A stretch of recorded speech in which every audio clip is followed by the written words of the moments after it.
ಇನ್ನು ನೀವು ಬಂಗಾರದ ಗಣಿ ಚಾನೆಲ್ಗೆ ಸಬ್ಸ್ಕ್ರೈಬ್ ಆಗದಿದ್ದರೆ ಈ ಕೂಡಲೇ ಸಬ್ಸ್ಕ್ರೈಬ್ ಬಟನ್ ಅನ್ನು ಕ್ಲಿಕ್ ಮಾಡಿ ಹಾಗೂ ದಿನನಿತ್ಯದ ಅಪ್ಡೇಟ್ಸ್ಗಳಿಗಾಗಿ ಬೆಲ್ ಐಕಾನ್ ಅನ್ನು ಪ್ರೆಸ್ ಮಾಡಿ.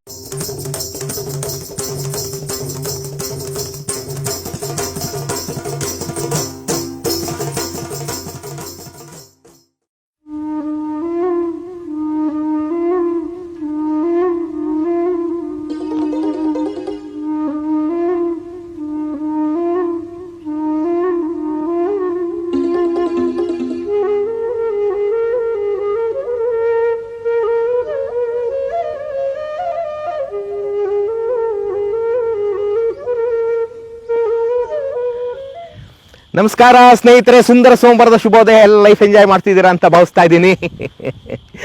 ಋಷಿ ಮೂಲ ಮತ್ತು ನದಿ ಮೂಲ ಹುಡುಕಬಾರ್ದು, ನಾನು ಹುಡುಕಕ್ಕೆ ಬಂದಿಲ್ಲ. ಆದರೆ ಭಾರತದ ಇತಿಹಾಸವೆಂಬ ಆಗಸದಲ್ಲಿ ಧ್ರುವ ನಕ್ಷತ್ರದಂತೆ ಜಾಜ್ವಲ್ಯಮಾನವಾಗಿ ಬೆಳಗುತ್ತಿರುವ ಸೂರ್ಯ ಚಂದ್ರರವರೆಗೂ ತನ್ನ ಕೀರ್ತಿಯನ್ನು ಅಚಂದ್ರಾರ್ಕವಾಗಿ ಬಿಟ್ಟು ಹೋದಂಥ ಶಾಶ್ವತ ಸಾಮ್ರಾಜ್ಯ ಕರ್ನಾಟಕ ಸಾಮ್ರಾಜ್ಯ, ವಿಜಯನಗರದ ಸಾಮ್ರಾಜ್ಯ. ಅದ್ರ ಮೂಲ ಹುಡ್ಕೊಂಡ್ಬಂದಿದ್ದೀನಿ. ಮೂಲ ಎಲ್ಲಿ ಸ್ಟಾರ್ಟ್ ಆಯಿತು? ಹಂಪಿಲ್ ಸ್ಟಾರ್ಟ್ ಆಯ್ತೆ, ಹಂಪಿಲ್ ಶುರುವಾಯ್ತೆ, ಆನೆಗೊಂದಿಲ್ ಶುರುವಾಯ್ತೆ, ಅಥವಾ ಅದಕ್ಕೂ ಹಿಂದಿನ ಈ ಸಸಿ ಎಲ್ಲಿ ಹುಟ್ಕೋತು, ಎಲ್ಲಿ ಬೆಳೀತು, ಎಲ್ಲಿ ಹೆಮ್ಮರ ಆಯಿತು? ಹೆಮ್ಮರ ಎಲ್ಲಾಯಿತು ನಿಮಗೆ ಗೊತ್ತು. ಹಂಪಿಯ ವಿಶಾಲವಾದಂಥ, ಅಷ್ಟು ದೊಡ್ಡದಾದಂಥ ಹಂಪಿಯ ಸಾಮ್ರಾಜ್ಯವನ್ನು ನೀವು ನೋಡಿದ್ದೀರಾ.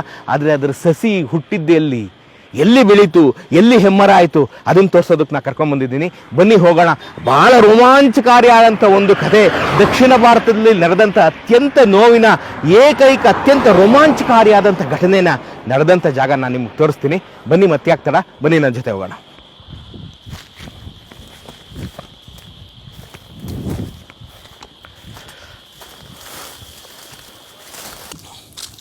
ಸಾರಿ ಸ್ನೇಹಿತರೆ, ಮರ್ತಿದ್ದೆ. ಇವತ್ತು ನನ್ನ ಜೊತೆ ಗಂಗಾವತಿಯಿಂದ ಬಂದು ನನ್ನ ಜೊತೆ ಇವತ್ತು ಅಭೇದ್ಯವಾದಂಥ, ದುರ್ಭೇದ್ಯವಾದಂಥ, ರೋಮಾಂಚಕಾರಿಯಾದಂಥ ಕಂಪಿಲರಾಯ ಕಟ್ಟಿದಂಥ ಹೊಸಮಲೆ ದುರ್ಗವನ್ನು ತೋರಿಸೋದಕ್ಕೆ ನನ್ನ ಜೊತೆ ಇದ್ದಾರೆ ಇವತ್ತು ಸಂತೋಷ್ ಮತ್ತು ಪಂಪಾಪತಿಯವರು. ಗಂಗಾವತಿಯಿಂದ ನನಗೋಸ್ಕರ ಬಂದಿದ್ದಾರೆ. ಇಬ್ಬರು ಬಹಳ ಉತ್ಸಾಹಿ ಯುವಕರು, ಚಾರಣ ಬಳಗ ಅಂತ ಕಟ್ಕೊಂಡು ಅಲ್ಲಿ ಕೋಟೆ ಕೊತ್ತಲಗಳಿಗೆ ಜನಸಾಮಾನ್ಯರಿಗೆ ಜಾಗೃತಿಯನ್ನು ಮೂಡಿಸುವಂಥ ಬಹಳ ವಿಶೇಷವಾದಂಥ ಕಾರ್ಯ ಮಾಡ್ತಾ ಇದ್ದಾರೆ. ಇವರಿಬ್ಬರು ನನ್ನ ಜೊತೆ ಬರ್ತಾ ಇದ್ದಾರೆ. ಈಗ ಇವರು ನನಗೆ ಅಲ್ಲಿ ಹೊಸಮಲೆ ದುರ್ಗ ತೋರಿಸ್ತಾರೆ. ಇವರಿಬ್ಬರಿಗೂ ಹೃತ್ಪೂರ್ವಕ ನಮನ ಅಂತ ಹೇಳ್ತಾ ಈಗ ಹೊಸಮಲೆ ದುರ್ಗ ನೋಡೋವಂಥ ಸಮಯ. ಬನ್ನಿಪ್ಪ, ಬನ್ನಿ ಬ್ರಿಜೇಶ್, ಬನ್ನಿ ಸ್ನೇಹಿತರೆ, ಬನ್ನಿ ಸರ್, ಪಂಪಾವತಿ ಮತ್ತು ಸಂತೋಷ್ ಬನ್ನಿ.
ಕುಲದಲ್ಲಿ ಹುಟ್ಟಿದಂಥ ಒಬ್ಬ ಸೇನಾಧಿಪತಿ ಇದ್ದ.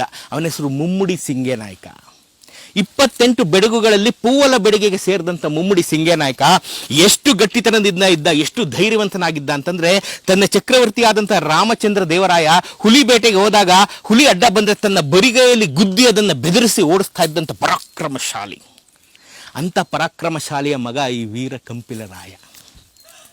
ಈ ವೀರ ಕಂಪಿಲರಾಯ ಈ ಲೋಹಾಚಲ ವನಕ್ಕೆ ಇವತ್ತು ಹೊಸಮಲೆ ದುರ್ಗ ಅಂತೀವಿ.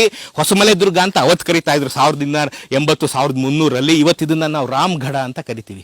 ಎಲ್ಲಿದೆ ಇದು ಅಂತ ನಾನು ಕೊನೆಯಲ್ಲಿ ಹೇಳ್ತೀನಿ, ನೀವು ಬಂದು ನೋಡಬೇಕು. ನೋಡಲೇಬೇಕಾದಂಥ ಪರಮ ರೋಮಾಂಚಕಾರಿಯಾದಂಥ ಟ್ರೆಕ್ಕಿಂಗು, ಪರಮ ರೋಮಾಂಚಕಾರಿಯಾದಂಥ ಡ್ರೈವು. ಇದು ಅದ್ಭುತವಾದಂಥ ಕೋಟೆಯಲ್ಲಿ ಇನ್ನೂ ಒಳಗಡೆ ಊರುಗಳು, ಅಲ್ಲಿದ್ದಂಥ ಫೌಂಡೇಶನ್ಗಳು, ಮತ್ತೆ ಒಂದು ವೀರೋಚಿತ ನೋವಿನ ಕಥೆಯನ್ನು ಕೊನೆಯಲ್ಲಿ ನಾನು ನಿಮ್ಗೆ ಹೇಳ್ತೀನಿ.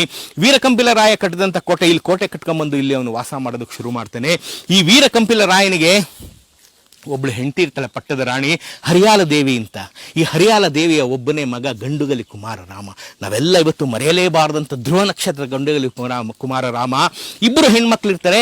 ಒಬ್ಬಳು ಹೆಣ್ಣು ಮಗಳನ್ನ ಅವನು ಕಾಕತೀಯರ ಸೈನ್ಯದಲ್ಲಿ ಸೇನಾಧಿಪತಿ ಆಗಿದ್ದಂಥ ಭಾವಸಂಗಮ ಅನ್ನೋನಿಗೆ ಕೊಡ್ತಾನೆ.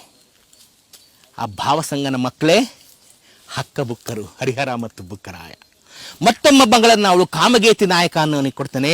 ಈ ಕಾಮಗೇತಿ ನಾಯಕನ ಮಗನೇ ಚಿತ್ರದುರ್ಗದ ನಾಯಕರ ಸಂಸ್ಥಾಪನಾಚಾರ್ಯನಾದಂಥ ಚಿತ್ರನಾಯಕ. ಹೇಗಿದೆ ನೋಡಿ, ಎಂಥ ವೀರ ವಿಜಯನಗರ ಸಾಮ್ರಾಜ್ಯವನ್ನು, ಚಿತ್ರದುರ್ಗ ಸಂಸ್ಥಾನವನ್ನು ಕಟ್ಟಿದಂಥವ್ರು ಇವರೇ. ಎಂಥ ಅದ್ಭುತವಾದಂಥ ರೋಚಕವಾದಂಥ ಚರಿತ್ರೆ. ಏನು ಮಾಡ್ದ ಈ ಕಂಪಿಲರಾಯ? ಹೇಗೆಲ್ಲ ನಮ್ಮ ದಕ್ಷಿಣದ ರಾಜ್ಯಗಳನ್ನು ಆ ವಿಗ್ರಹ ಭಂಜಕರಿಂದ, ಕ್ರೂರಿಗಳಿಂದ, ದೆಹಲಿ ಸುಲ್ತಾನರಿಂದ ರಕ್ಷಿಸಿದ ಅಂತ ನಾನು ಮುಂದಕ್ಕೆ ಕತೆ ಹೇಳ್ತಾ ಹೋಗ್ತೀನಿ. ಬನ್ನಿ ನನ್ನ ಜೊತೆ ಹೋಗೋಣ. ಬನ್ನಿಪ್ಪ ಬ್ರಿಜೇಶ್.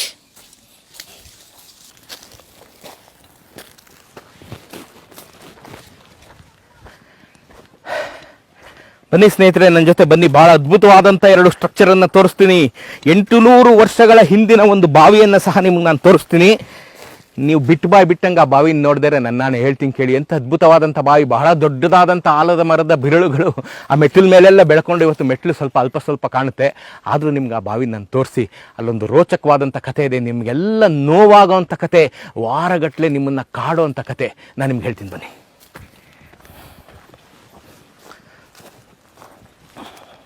ರಾಯನ ಆಸ್ಥಾನದಲ್ಲಿ ಅವನ ಕೈ ಕೆಳಗಡೆ ಸೇನಾಧಿಪತಿಯಾಗಿದ್ದಂಥ ಮುಮ್ಮಡಿ ಸಿಂಗೇನಾಯಕನ ಶೌರ್ಯ ಎಷ್ಟು ಅಂತ ನಾನು ನಿಮ್ಗಾಗಲೇ ಹೇಳಿದ್ದೀನಿ ಸ್ನೇಹಿತರೆ. ಅವನ ಶೌರ್ಯಕ್ಕೆ ಮೆಚ್ಚಿದಂಥ ಚಕ್ರಾಧಿಪತಿಯಾದಂಥ ಸೇವಣರ ರಾಜ ರಾಮಚಂದ್ರ ದೇವರಾಯ ಅವನಿಗೆ ಅಪಾರವಾದಂಥ ದನಕನಕಾದಿಗಳನ್ನು, ಆಭರಣಗಳನ್ನು, ತುಂಬ ಬೆಲೆ ಬಾಳುವಂಥ ವಸ್ತುಗಳನ್ನು ಸಹ ಕೊಟ್ಟಿದ್ದ. ಈ ಬಾವಿಯಲ್ಲಿ ಇಳಿಯೋದಕ್ಕೆ ಪ್ರಯತ್ನ ಪಡ್ತೀನಿ, ಎಷ್ಟಾಗುತ್ತೋ ಅಷ್ಟು ನಿಮ್ಮ ಸಪೋರ್ಟ್ ನನಗಿರಲಿ. ಭಾಳ ಪುರಾತನವಾದಂಥ ಬಾವಿ, 800 ವರ್ಷಗಳ ಹಿಂದಿನ ಬಾವಿ ಇದು. ಇಳಿಯೋಕ್ಕೆ ನೋಡ್ತಾ ಇದ್ದೀನಿ. ಅವನು ತನ್ನ ದನಕನಕಾದಿಗಳನ್ನು ಮುಮ್ಮಡಿ ಸಿಂಗೇನಾಯಕನಿಗೆ ಕೊಟ್ಟ ಮೇಲೆ 24 ವರ್ಷಗಳ ಕಾಲ ಮುಮ್ಮಡಿ ಸಿಂಗೇನಾಯಕ ಬಂದು ತನ್ನ ರಾಜ್ಯವನ್ನು ಆಳ್ತಾನೆ. ಅವನ ಮಗನಾದಂಥ ಕಂಪಿಲರಾಯ ಈಗ ನಾನು ತೋರಿಸ್ತಿರ್ತಕ್ಕಂಥ ಪ್ರದೇಶದಲ್ಲಿ ಲೋಹಾಚಲವನ, ಕಂಪಿಲ ದುರ್ಗ, ಅಥವಾ ಇವತ್ತೇನು ಹೇಳ್ತಾರೆ ರಾಮಗಢ ಅಥವಾ ಹೊಸಮಲೆ ದುರ್ಗ. ಆ್ಯಕ್ಚುಲಿ ಅದಕ್ಕೆ ಅವತ್ತಿನ ಹೆಸರಿದ್ದು ಹೊಸಮಲೆ ದುರ್ಗ ಅಂತ. ಆ ಹೊಸಮಲೆ ದುರ್ಗ ಇವತ್ತು ನಾನು ನಿಂತಿದ್ದೀನಿ. ಹೊಸಮಲೆ ದುರ್ಗ ಅಕ್ಷರಶಃ ದುರ್ಗನೇ ಕಣ್ರಿ ಇದು. ಇಂಥ ದುರ್ಗದಲ್ಲಿ ಅಭೇದ್ಯವಾದಂಥ ಒಂದು ಕೋಟೆ ಕಟ್ಕೊಂಡು ತನ್ನ ತಂದೆಯಿಂದ ಬಂದಂಥ ಅಪಾರವಾದಂಥ ಆಸ್ತಿಪಾಸ್ತಿಯನ್ನು, ಧನಕನಕ ವಸ್ತ್ರಾಭರಣಗಳನ್ನು ಇಟ್ಕೊಂಡು ರಾಜ್ಯ ಆಳ್ತಾ ಇರ್ತಾನೆ. ಎಂದಿನಂತೆ ದೆಹಲಿ ಸುಲ್ತಾನರ ಕಣ್ಣು ಇವನ ಮೇಲೆ ಬೀಳುತ್ತೆ. ಅಲ್ಲಾವುದ್ದೀನ್ ಖಿಲ್ಜಿ ಮತ್ತು ಮಲ್ಲಿಕಾಫರು ಪದೇ ದಂಡೆತ್ತಿ ಬರ್ತಾರೆ. ಇವನು ಸೋಲುವಂಥ ಘಟ ಅಲ್ಲ. 4 ಸಲ ಅವರನ್ನು ಸೋಲಿಸಿ ವಾಪಸ್ ಓಡಿಸ್ತಾನೆ. ಇವನ ಕಣ್ಣು ತಪ್ಪಿಸಿದಂಥ ಮಲ್ಲಿಕಾಫರು ಬಳಸ್ಕೊಂಡು ಹೋಗಿ ದ್ವಾರ ಸಮುದ್ರದಲ್ಲಿದ್ದ 3ನೇ ವೀರಬಲ್ಲಾಳ ಮಗನಾದಂಥ ಶಂಕರನನ್ನು ಸೋಲಿಸಿ ದ್ವಾರ ಸಮುದ್ರವನ್ನು ಲೂಟಿ ಮಾಡ್ತಾನೆ. 3ನೇ ವೀರಬಲ್ಲಾಳ ಅಷ್ಟರಲ್ಲಿ ವೃದ್ಧಾಪ್ಯದಲ್ಲಿ ಅವನು ಸೋತು ತನ್ನ ಜೀವನದ ಕೊನೆ ಘಟ್ಟಗಳನ್ನು ಇದು ಮಾಡಿ ಮುಳುಗೋಗಿರ್ತಾನೆ. ಅವನು ಸತ್ತೋದಂಥ ಕಾಲಕ್ಕೆ ಅವನ ಮಗನಾದಂಥ ಶಂಕರನನ್ನು ಸೋಲಿಸಿ ದ್ವಾರ ಸಮುದ್ರವನ್ನು ಲೂಟಿ ಮಾಡಿದಂಥ ಮಲ್ಲಿಕಾಫರ್ ದ್ವಾರ ಸಮುದ್ರದಲ್ಲಿದ್ದಂಥ ಸೈನಿಕರನ್ನ, ವಾರಂಗಲ್ನಲ್ಲಿದ್ದ ಕಾಕತೀಯರ ಸೈನಿಕರನ್ನ ಕರ್ಕೊಂಡು ಬಂದು ಈ ಹೊಸಮಲೆ ದುರ್ಗವನ್ನು ಮುತ್ತುತ್ತಾನೆ. 1 ರಿಂದ 3 ತಿಂಗಳ ಕಾಲ ಈ ಹೊಸಮಲೆ ದುರ್ಗವನ್ನು ಮುತ್ತುತ್ತಾನೆ. ಹೊಸಮಲೆ ದುರ್ಗವನ್ನ, ಅಭೇದ್ಯವಾದಂಥ ದುರ್ಗವನ್ನು ಅವನು ಏನೂ ಮಾಡೋದಕ್ಕಾಗೋದಿಲ್ಲ. 9 ಲಕ್ಷ ಕಾಲಾಳು, ಐ ರಿಪೀಟ್ ದಿಸ್, 9 ಲಕ್ಷ ಕಾಲಾಳು, 60,000 ಕುದುರೆ, 40,000 ಗಜಪಡೆಯನ್ನು ಇಟ್ಕೊಂಡ್ ಬಂದಂಥ ಮಲ್ಲಿಕಾಫರು 3 ತಿಂಗಳ ಕಾಲ ಈ ಹೊಸಮಲೆ ದುರ್ಗವನ್ನು ಮುತ್ತುತ್ತಾನೆ. ಕಂಪಿಲರಾಯನ ಕೋಟೆಯ ಒಂದೇ ಒಂದು ಕಲ್ಲನ್ನು ಅವನು ಅಲ್ಲಾಡ್ಸಕ್ಕಾಗೋದಿಲ್ಲ. ಎಂಥ ಅಭೇದ್ಯವಾದಂಥ ದುರ್ಗ ಇತ್ತು. ಎಂಥ ಅಭೇದ್ಯವಾದಂಥ ದುರ್ಗವನ್ನು ಕಂಪಿಲರಾಯ ಕಟ್ಟಿದ್ದ. ಲೆಕ್ಕ ಹಾಕಿ ಇವತ್ತು ನಾವು ಅದನ್ನು ಇಮ್ಯಾಜಿನ್ ಮಾಡೋಕ್ಕಾಗದೇ ಇರತಕ್ಕಂಥ ಶೌರ್ಯ ಕಂಪಿಲ ರಾಮನಲ್ಲಿ, ಗಂಡುಗಲಿ ಕುಮಾರರಾಮನಲ್ಲಿ, ಅವನ ಅಳಿಯನಾದಂಥ ಭಾವಸಂಗಮನಲ್ಲಿ ಇರುತ್ತೆ, ಅವನ ಅಳಿಯನಾದಂಥ ಮತ್ತೊಬ್ಬ ಕಾಮಗೇತಿ ನಾಯಕನಲ್ಲಿರುತ್ತೆ. ಈ 4 ಜನ ಶೂರರು ಕಾಯ್ಕೊಂಡು 3 ತಿಂಗಳ ಕಾಲ ಈ ಕೋಟೆಯನ್ನು ರಕ್ಷಣೆ ಮಾಡ್ತಾರೆ. ದುರ್ದೈವ ಎಂಥದ್ದೋ ನೋಡಿ, ಕೋಟೆ ಒಳಗಡೆ ಇದ್ದಂಥ ನೀರು ಮುಗಿದೋಗುತ್ತೆ, ಆಹಾರ ಪದಾರ್ಥಗಳು ಮುಗಿದೋಗುತ್ತೆ, ಕೋಟೆಯ ಬಾಗಿಲು ತೆಗೆದೆ ಇನ್ನೇನು ವಿಧಿನೇ ಇಲ್ಲ ಅನ್ನುವಂತಾಗುತ್ತೆ. ಕಂಪಿಲ ರಾಯ ಅರಮನೆಯಲ್ಲಿದ್ದಂಥ ಊರಿನಲ್ಲಿದ್ದಂಥ ಎಲ್ಲ ಸಮಸ್ತರನ್ನು ಕರೆಸ್ತಾನೆ. ಎಲ್ಲ ಹೆಂಗಸರು ಮಕ್ಕಳು ಕೇಳ್ಕೊಳ್ಳಿ, ನಾ ಹೇಳೋದನ್ನು ಕೇಳ್ಕೊಳ್ಳಿ ಅಂತ ಹೇಳ್ತಾನೆ. ಇನ್ನೊಂದ್ಸಲಿ ಕೇಳಿ, ರಿಪೀಟ್ ದಿಸ್ ಸ್ನೇಹಿತರೆ. ಎಲ್ಲ ಹೆಂಗಸರು ಮಕ್ಕಳನ್ನ ಕರೆದನ್ನು ಕೇಳ್ತೇನೆ. ಇವತ್ತು ನಾವು ವೀರ ಸ್ವರ್ಗವನ್ನು ನೇರಲು ಯುದ್ಧ ಭೂಮಿಗೆ ಹೊರಡ್ತಾ ಇದ್ದೇವೆ. ಇವತ್ತು ನಾವು 9 ಲಕ್ಷ ಕಾಲಾಳುಗಳು ಸೈನ್ಯದಲ್ಲಿ ಶತ್ರುಗಳಾಗಿ ನಮ್ಮ ಮುಂದೆ ಬಂದು ನಿಂತಿದ್ದಾರೆ. ನಾವು ಕೋಟೆ ಒಳಗಡೆ ಇರೋದು 5,000 ಜನ. 9 ಲಕ್ಷ ಜನ ವಿಗ್ರಹ ಭಂಜಕ ಕ್ರೂರಿಯಾದಂಥ ಮತಾಂಧ ಮಲ್ಲಿಕಾಫ್ರನ ಕಡೆ ಇದ್ದಾರೆ. ಇವತ್ತು ನಾವಿರೋದು 5,000 ಜನ. ವೀರ ಸ್ವರ್ಗವನ್ನೇನು ನಾವೆಲ್ಲ ಕೋಟೆಯ ಬಾಗಲನ್ನು ತೆರೆಯೋರಿದ್ದೇವೆ. ಯಾರ್ಯಾರು ನಮ್ಮ ಜೊತೆ ಬರೋರಿದ್ದೀರಿ, ಬರ್ಬೋದು ಅಂತಾನೆ. ಅವತ್ತಿನ ನಮ್ಮ ತಾಯಂದಿರು, ನಮ್ಮ ಸೋದರರು ಎಲ್ಲರೂ ಒಂದು ಮಾತು ಹೇಳ್ತಾರೆ. ಸೋದರ ಸೋದರಿಯರು, ಹೆಂಡತಿ ಮಕ್ಕಳು, ಹರಿಯಾಲ ದೇವಿ ಸೇರಿದಂತೆ ಎಲ್ಲ ಹೆಂಗಸರು ಅವತ್ತೊಂದು ಮಾತು ಹೇಳ್ತಾರೆ. ದೊರೆಯೇ, ನೀನು ವೀರ ಸ್ವರ್ಗವನ್ನು ನೇರಿದರೆ ಸಾಕೆ, ನಿನ್ನನ್ನು ಸ್ವಾಗತಿಸೋಕೆ ನಾವು ನಿನಗಿಂತ ಮುಂಚೆ ಅಲ್ಲಿ ಹೋಗ್ತೀವಿ ಅಂತಾರೆ. ಎಂಥ ಒಂದು ರೋಚಕವಾದಂಥ ಸಂಗತಿ ನೋಡಿ ಸ್ನೇಹಿತರೆ. ದೊರೆಯೇ, ನಿನ್ನನ್ನು ನಾವು ದೀಪಾರತಿಗಳಿಂದ ಗಂಧವನ್ನ ಆರತಿಯನ್ನ ಎತ್ತಿ, ನಿನ್ನನ್ನು ಮಂಗಳಾರತಿಯನ್ನ ಎತ್ತಿ, ನಿನಗೆ ಮಂಗಳವನ್ನು ಉಂಟು ಮಾಡಿ ವೀರ ಸ್ವರ್ಗದಲ್ಲಿ ನಿನ್ನನ್ನು ಸ್ವಾಗತಿಸಲು ನಾವು ನಿನಗಿಂತ ಮುಂಚೆ ಹೋಗಿರ್ತೇವೆ ಅಂತೇಳಿ ಎಲ್ಲರೂ ಧಗಧಗನೆ ಉರಿಯುವ ಬೆಂಕಿಗೆ ಬಂದು ಇಲ್ಲಿ ಬಿದ್ದೋಗ್ತಾರೆ. ಐ ರಿಪೀಟ್, ಎಲ್ಲರೂ ಧಗಧಗನೆ ಉರಿಯುವಂತ ಬೆಂಕಿಯನ್ನು ಹಾಕಿ ಕೋಟೆ ಒಳಗಡೆ ಇದ್ದಂಥ ಕಂಪಿಲರಾಯನ ಹೊಸಮಲೆ ದುರ್ಗದ ಒಳಗಡೆ ಇದ್ದಂಥ ಕೋಟೆ ಒಳಗಡೆ ಇದ್ದಂಥ ಅಷ್ಟು ಹೆಂಗಸು ಮಕ್ಕಳು ಬಂದು ಈ ಬಾವಿಯೊಳಗೆ ಬಿದ್ದು ಧಗಧಗನೆ ಉರಿಯುತ್ತಿದ್ದ ಬೆಂಕಿಯಲ್ಲಿ ಸತ್ತೋಗ್ತಾರೆ. ಒಂದೇ ಒಂದು ಪಿಳ್ಳೆ ಸಹ ಉಳಿಯೋದಿಲ್ಲ, ಒಂದೇ ಒಂದು ಹೆಂಗಸು ಸಹ ಉಳಿಯೋದಿಲ್ಲ. ಈ ಜಾಗ ದಕ್ಷಿಣ ಭಾರತದಲ್ಲಿ ಅತ್ಯಂತ ಐತಿಹಾಸಿಕವಾದಂಥ ಜಾಗ. ನಾವು ಎಷ್ಟು ಶೋಚನೀಯವಾಗಿ ನೋಡ್ಕೊಂಡಿದ್ದೀವಿ ಅಂತಂದ್ರೆ, ಉತ್ತರ ಭಾರತಕ್ಕೆ ಮಾತ್ರ ಈ ಸತಿ ಪದ್ಧತಿ ಇತ್ತು. ಅವತ್ತಿನ ಮೊಘಲರ ದಾಳಿಯಿಂದ ತಡೆಯಕ್ಕಾಗದಂಥ ವೀರ ವನಿತೆಯರು ಉತ್ತರ ಭಾರತದಲ್ಲಿ ಮಾತ್ರ ಇತ್ತು ಅಂತಲ್ಲ, ಅದು ಸುಳ್ಳು. ದಕ್ಷಿಣ ಭಾರತದಲ್ಲಿ ಘಟಿಸಿದಂಥ 1314ನೇ ಇಸ್ವಿಯಲ್ಲಿ ಘಟಿಸಿದಂಥ ಮೊಘಲರ ದಾಳಿಗೆ, ಮೊಘಲರ ಕೈಗೆ ನಮ್ಮ ಹೆಣ್ಮಕ್ಳು ಸಿಕ್ಕಾಕೋಬಾರದು ಅಂತ ಏಕೈಕ ಕಾರಣಕ್ಕೆ ವೀರ ಮರಣವನ್ನಪ್ಪದಂತ ನಮ್ಮ ಸೋದರ ಸೋದರಿಯರು, ತಾಯಂದರು ಬಿದ್ದು ಧಗಧಗನೆ ಉರಿದು ಹೋದಂಥ ಜಾಗ ದಕ್ಷಿಣ ಭಾರತದಲ್ಲೇ ನಡೆದಂಥ ಏಕೈಕ ಜಾಗ ಇದು. ಈಗ ನಿಮಗೆ ಸಂಕಟ ಆಗುತ್ತೆ ಸ್ನೇಹಿತರೆ, ನಾನು ಎಂಥ ಜಾಗದಲ್ಲಿ ನಿಂತಿದ್ದೀನಿ. 100 ಜನ ಹೆಂಗಸರು ಮಕ್ಕಳು ತಮ್ಮ ಪ್ರಾಣ ಕಳ್ಕೊಂಡಂಥ ಜಾಗದಲ್ಲಿ ಇವತ್ತು ನಾನು ನಿಂತಿದ್ದೀನಿ. ಇದನ್ನೆಲ್ಲ ಕಣ್ಣಾರೆ ನೋಡಿದಂಥ ಕಂಪಿಲರಾಯ ಅವನ ಗುಂಡಿಗೆ ಇನ್ನೆಷ್ಟು ದ್ರವಿಸಿರಬಹುದು, ಅವನ ಗುಂಡಿಗೆಯಲ್ಲಿ ಇನ್ನೆಷ್ಟು ನೋವಾಗಿರಬಹುದು. ತನ್ನದೇ ತಾಯಂದಿರು, ತನ್ನದೇ ಹೆಂಡತಿಯರು, ತನ್ನದೇ ಮಕ್ಕಳು, ಊರ ಜನರ ಹೆಂಗಸರು ಮಕ್ಕಳು ಎಲ್ಲರೂ ಧಗಧಗನೆ ತಮ್ಮ ಕಣ್ಣೆದುರಿಗೆ ಉರಿದು ಬೂದಿಯಾಗುವುದನ್ನು ನೋಡಿದಂಥ ಕಂಪಿಲರಾಯ ಶಾಗ್ನಿಯಿಂದ ಧಗಧಗನೆ ಉರಿದು ತಮ್ಮ ಹಣೆಗೆ, ಎದೆಗೆ ಗಂಧವನ್ನಿಟ್ಟುಕೊಂಡು ಎದೆಗೌಚವನ್ನು ಬಿಚ್ಚಾಕ್ಬಿಡ್ತಾರೆ. ಐ ರಿಪೀಟ್ ದಿಸ್, ಎದೆಗವಚವನ್ನು ತೆಗೆದು ಹಾಕಿ ಗಂಧವನ್ನು ತೆಗೆದುಕೊಂಡು 5,000 ಜನ ಹರ ಹರ ಮಹಾದೇವ ಅಂತೇಳಿ ಕೋಟೆ ಬಾಗಿಲು ತೆಗೆದು ಬಿಡ್ತಾರೆ. 9 ಲಕ್ಷ ಕಾಲಾಳುಗಳು ವಿಗ್ರಹ ಭಂಜನಕನ ಕಡೆ, 9 ಲಕ್ಷ ಕಾಲಾಳುಗಳು, 5,000 ಜನ. ಒಬ್ಬನೇ ಒಬ್ಬ ಉಳಿಯೋದಿಲ್ಲ. ಕಂಪಿಲರಾಯ ಸೇರಿದಂತೆ ಎಲ್ಲರೂ ಸತ್ತು ಹೋಗ್ತಾರೆ. ಕಂಪಿಲರಾಯ ಸೇರಿದಂತೆ ಎಲ್ಲರೂ ವೀರ ಮರಣವನ್ನಪ್ತಾರೆ. ಇದೆಲ್ಲದರ ಮಧ್ಯೆ ನನ್ನ ಒಂದು ಸುದೈವ ಎಂಥದ್ದೋ ನೋಡಿ. 800 ವರ್ಷಗಳ ಕೆಳಗೆ ದೇಶದ್ರೋಹಿಗಳೊಡನೆ, ನಾಡದ್ರೋಹಿಗಳೊಡನೆ, ವಿಗ್ರಹ ಭಂಜಕರೊಡನೆ, ಅತ್ಯಂತ ಕ್ರೂರಿಗಳೊಡನೆ ಹೋರಾಡದಂಥ ವೀರ ಕಂಪಿಲನ ಸೈನಿಕರ ಕತ್ತಿ ನಾನು ನೋಡೋವಂಥ ಸೌಭಾಗ್ಯ ನನಗೆ ಸಿಕ್ತು. ಅದನ್ನು ನಾನು ನಿಮಗೂ ತೋರಿಸ್ತೀನಿ. ಕೊಡಿಪ್ಪ ಇಲ್ಲಿ ನೀವು ನೋಡ್ತಾ ಇದ್ದೀರಾ ಸ್ನೇಹಿತರೆ.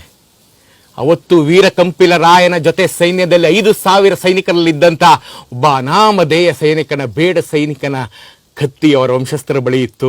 ಇದನ್ನು ನಾನು ಇಸ್ಕೊಂಡ್ಬಂದಿದ್ದೀನಿ.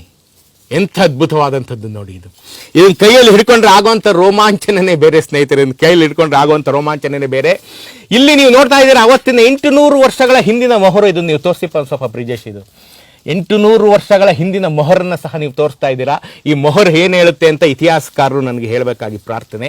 ಅವತ್ತಿನ ಕಾಲದ ಎಷ್ಟು ಶತ್ರುಗಳ ಕತ್ತನ್ನು ಕಡಿದಿರಬಹುದಾದಂಥ, ರುಂಡಗಳನ್ನು ಕತ್ತರಿಸಿರಬಹುದಾದಂಥ, ರಕ್ತಾಭಿಷೇಕ ಆಗಿರಬಹುದಾದಂಥ ಕತ್ತಿಯನ್ನು ಇವತ್ತು ನಾನು ಯಾವುದೋ ಜನ್ಮದ ಪುಣ್ಯದ ಫಲವಾಗಿ ನಾನು ಹಿಡ್ಕೊಂಡಿದ್ದೀನಿ. ನಿಮಗೂ ನಾನು ತೋರಿಸ್ತಾ ಇದ್ದೀನಿ. ಅಂಥದ್ದೊಂದು ವೀರಾಗ್ರಣಿಯಾದಂಥ ಕಥೆಗೆ ಸಾಕ್ಷಿಯಾದಂಥ ಬಾವಿ ಇದು. ಅಂಥದ್ದೊಂದು ವೀರಚೇತನಕ್ಕೆ, ಅಂಥದ್ದೊಂದು ತ್ಯಾಗಕ್ಕೆ, ಬಲಿದಾನಕ್ಕೆ ಇವತ್ತು ದಕ್ಷಿಣ ಭಾರತದ ಎಲ್ಲ ರಾಜ್ಯಗಳು ಮುಘಲರ ದಾಳಿಯಿಂದ ಅಷ್ಟಿಷ್ಟಾರು ಉಳ್ಕೊಂಡಿವೆ ಅಂತಂದ್ರೆ ಕಾರಣ ವೀರ ಕಂಪಿಲರಾಯ ಮತ್ತು ಗಂಡುಗಲಿ ಕುಮಾರರಾಮ. ಈ ಯುದ್ಧದಲ್ಲಿ ಗಂಡುಗಲಿ ಕುಮಾರರಾಮ ಸಾಯೋದಿಲ್ಲ, ಕನ್ಫ್ಯೂಸ್ ಮಾಡ್ಕೋಬೇಡಿ. ಕುಮಾರರಾಮ ಈ ಯುದ್ಧ ನಡೆಯೋಕೆ ಮುಂಚೆನೆ ಮತ್ತೊಂದು ವೀರ ಯುದ್ಧದಲ್ಲಿ ಮರಣವನ್ನಪ್ಪಿರ್ತಾನೆ. ಅದನ್ನ ನಾನು ಕುಮಾರರಾಮನ ಗಂಡುಗಲಿ ಕುಮಾರರಾಮನ ಕಥೆಯನ್ನ ಅವನು ಕಟ್ಟಿದಂಥ ಕುಮ್ಮಟ ದುರ್ಗಕ್ಕೆ ಕರ್ಕೊಂಡೋಗಿ ಇನ್ನೂ ರೋಚಕವಾದಂಥ ಕಥೆ ಇದೆ ಅಲ್ಲಿ. ಕೇಳ್ತಾ ಇದ್ರೆ ನಿಮ್ಮ ಮೈ ರೋಮಗಳು ರೋಮಾಂಚನ ಆಗೋದಂತೂ ಖಚಿತ. ಅದನ್ನ ನಾನು ನಿಮ್ಮ ಮುಂದಿನ ಎಪಿಸೋಡಲ್ಲಿ ನಾನು ನಿಮ್ಗೆ ತೋರಿಸ್ತೀನಿ. ಇವತ್ತು ನಾನು ಅವನ ತಂದೆಯಾದಂಥ, ಅವನಷ್ಟೇ ಪರಮ ವೀರಾಗ್ರಣೀಯಾದಂಥ ವೀರ ಕಂಪಿಲರಾಯನ ಕಥೆಯನ್ನು ಹೇಳೋದಕ್ಕೆ ನಾನು ಕಂಪಿಲರಾಯ ಕಟ್ಟಿದಂಥ ಈ ಹೊಸಮಲೆ ದುರ್ಗಕ್ಕೆ ನಾನು ಮುಂದೆ ಕರ್ಕೊಂಡ್ಬಂದಿದ್ದೀನಿ.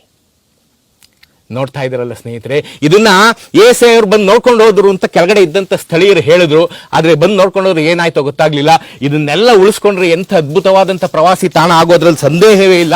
ಎಂಥದೊಂದು ಬಾವಿಗಳು, ಅರಮನೆಯ ಕಲ್ಲುಗಳು ನೋಡ್ತಾ ಇದ್ದೀರಲ್ಲ, ಎಷ್ಟೋ ತುಂಬಾ ಇತ್ತು ರೀ, ಎಲ್ಲ ಹೋಯ್ತು, ಮೈನಿಂಗಲ್ಲೆಲ್ಲ ಹೊರಟೋಯ್ತು ಅಂತ ಸ್ಥಳೀಯರು ಹೇಳಿದ್ರು. ನಾವು ಕನ್ನಡಿಗರು ನಿರಭಿಮಾನಿಗಳು ಅನ್ನೋದಕ್ಕೆ ಇದಕ್ಕಿಂತ ಸಾಕ್ಷ್ಯ ಬೇಕೆ? ನಾ ಪ್ರತಿ ವಿಡಿಯೋದಲ್ಲೂ ನಮಗೆ ಹೇಳ್ತಾ ಇರ್ತೀನಿ, ನಮ್ಮಂಥ ನಿರಭಿಮಾನಿಗಳು ಇನ್ನೊಬ್ರಿಲ್ಲ ಅಂತ. ಅಂಥ ನಿರಭಿಮಾನಕ್ಕೆ ಸಾಕ್ಷ್ಯ ಆದಂಥ ಮತ್ತೊಂದು ತ್ಯಾಗಕ್ಕೆ, ಸ್ಥೈರ್ಯಕ್ಕೆ ಹೆಸರಾದಂಥ ಬಾವಿ ಮುಂದೆ ನಾನು ಇವತ್ತು ನಿಂತಿದ್ದೀನಿ. ಬಾವಿ ಒಳಗಡೆ ಇವತ್ತು ನಾನು ನಿಂತಿದ್ದೀನಿ. ನೀವೆಲ್ಲರೂ ಬಂದಿದ್ದು ನೋಡ್ಲೇಬೇಕು. ನೀವು ಎಲ್ಲಿಂದ ಬಂದು, ಹೊಸಪೇಟೆಯಿಂದ ಬಂದು ರಾಮಗಢಕ್ಕೆ ಅಂತ ಹೇಳಿದ್ರೆ, ಹೊಸಪೇಟೆಯಿಂದ ಸೊಂಡೂರಿಗೆ ಬರ್ತಾ ದಾರಿಯಲ್ಲಿ ರಾಮಗಢ ಎಲ್ಲಿ ಅಂತ ಯಾವ ಲಾರಿ ಡ್ರೈವರ್ ಅಂತ ಕೇಳಿದ್ರು ತೋರಿಸ್ಬಿಡ್ತಾನೆ. ಏನು ಹುಡ್ಕೋದು, ಗೂಗಲ್ ಲೊಕೇಶನ್ ಏನು ಬೇಕಾಗಿಲ್ಲ. ಹೊಸಪೇಟೆಯಿಂದ ಒಂದು 15 ಕಿಲೋಮೀಟರ್ 16 ಕಿಲೋಮೀಟರ್ ಬಂದು ಅಲ್ಲಿ ಯಾರು ಲಾರಿ ಅವ್ರು ನಿಲ್ಸ್ಕೊಂಡು ಟೀ ಕುಡಿತಾ ಇರ್ತಾರೆ. ಅವ್ರ ಹತ್ರ ಹೋಗಿ, ಅಣ್ಣ ರಾಮಗಢಕ್ಕೆ ಹೆಂಗಪ್ಪ ಹೋಗ್ಬೇಕು ಅಂದ್ರೆ ತೋರಿಸ್ತಾರೆ ಬೆಟ್ಟದ ಮೇಲೆ. ನಿಮ್ಮ ಜೀವನದಲ್ಲಿ ಅಂಥದ್ದೊಂದು ಡ್ರೈವ್ ಅನ್ನ, ಅಂಥದ್ದೊಂದು ಸೈಕ್ಲಿಂಗ್ ಅನ್ನ, ಅಂಥದ್ದೊಂದು ಟ್ರೆಕ್ಕಿಂಗ್ ಅನ್ನ ನೀವು ನೋಡಲಾರಿರಿ. ನಾ ಬರ್ಕೊಡ್ತೀನಿ. ಅಂಥ ಅನುಭವ ಬೇಕು ಅಂದ್ರೆ ನೀವು ಈ ರಾಮಗಢಕ್ಕೆ ಬರಬೇಕು. ಎಂಥ ದುರ್ಭೇದ್ಯವಾದಂಥ ಕೋಟೆಯನ್ನ ಕಂಪಿಲರಾಯ ಕಟ್ಟಿದ್ದ. ಇಷ್ಟು ಮೇಲ್ಗಡೆ ಎಂಥ ದುರ್ಭೇದ್ಯವಾದಂಥ ಕೋಟೆ ಕಟ್ಟಿದ್ದ. ಹೇಗೆ ಶತ್ರುಗಳನ್ನ ತಡೆದ, ಎಷ್ಟು ವರ್ಷಗಳ ಕಾಲ ಶತ್ರುಗಳನ್ನ ತಡೆದ. ಅಲ್ಲಾವುದ್ದೀನ್ ಖಿಲ್ಜಿ, ಮಲ್ಲಿಕ್ ಕಾಫೂರ್, ಗಯಾಸುದ್ದೀನ್ ತುಘಲಕ್, ಅವನ ಮಗ ಮೊಹಮ್ಮದ್ ಬಿನ್ ತುಘಲಕ್, ಎಲ್ಲರ ಕೈಲೂ ಯಾರ ಕೈಲೂ ಏನು ಮಾಡೋಕ್ಕಾಗಲಿಲ್ಲ.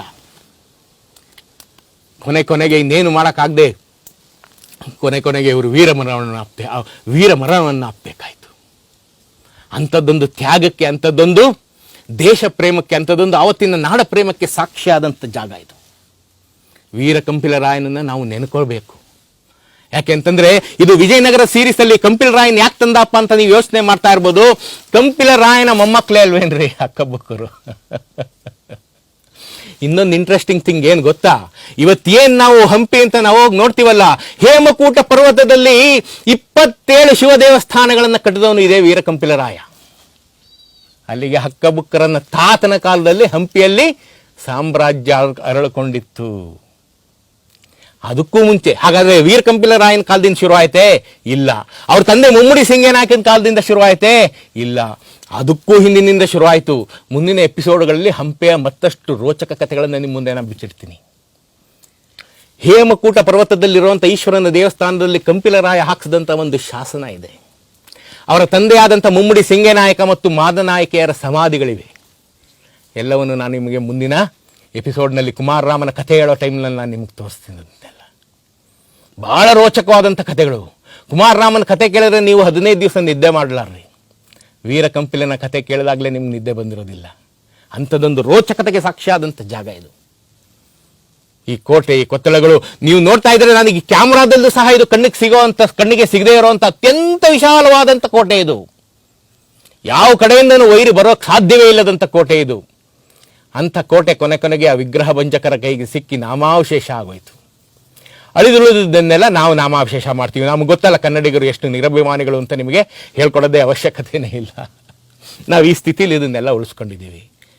ಇನ್ನು ಮುಂದೆ ಯಾರಾದ್ರು ಸಂಬಂಧಪಟ್ಟವರು ಇದನ್ನೆಲ್ಲ ಉಳಿಸಿ ವೀರ ಕಂಪಿಲರಾಯನ ಕಥೆಯನ್ನ ನಮ್ಮ ಮಕ್ಕಳಿಗೆ ಮೊಮ್ಮಕ್ಕಳಿಗೆ ಹೇಳಬೇಕು ಅಂತ ನಾನು ಕೇಳ್ಕೊಳ್ತಾ ಅತ್ಯಂತ ನೋವಿನಿಂದ ಈ ವಿಡಿಯೋನ ಇಲ್ಲೇ ಮುಗಿಸ್ತಾ ಇದ್ದೀನಿ. ಮುಂದಿನ ವಾರ ಗಂಡುಗಲಿ ಕುಮಾರರಾಮನ ಕಥೆಯೊಂದಿಗೆ ನಿಮ್ಮ ಮುಂದೆ ಹಾಜರಾಗ್ತೇನೆ. ಅಲ್ಲಿವರೆಗೆ ಲೈಫ್ ಎಂಜಾಯ್ ಮಾಡಿ. Take care.